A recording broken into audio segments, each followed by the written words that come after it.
Salam əziz dostlar, mən Nizat. Bu qədər idi.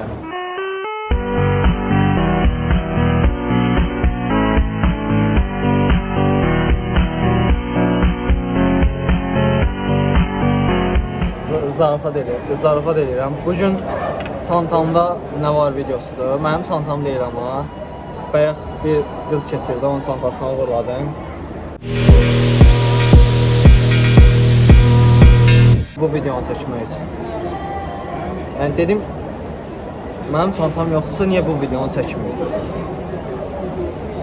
Bəli, gördüyünüz kimi belə bir çantadır. İçində nə olduğunu heç mən də bilmirəm. Qara rəngdədir. Buradan belə açılır, sonra bağlanır. Burada maqniti də var imiş özdə. Sonra buradan məsəl üçün çiynə taxmaq olar. Taxdım. Amma uşaqlar çoxları bunu bilmirlər həqiqətən. Çiynə taxmaq istəyərkən belə taxmaq bu yol deyil də yəni. Buradan belə atırsan belə əlini, o bir dənə hərəkəti var resmi. Gördün yəni. Sürətlisənsə hər şeysə pulsuz. Bu nə əlaqə? Deməli, videonun əsas məqsədinə keçək. Videonun əsas məqsədi.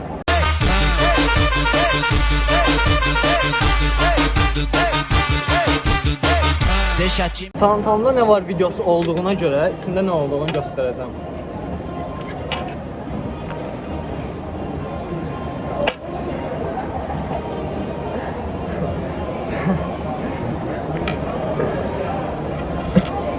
Heç nə yoxdur.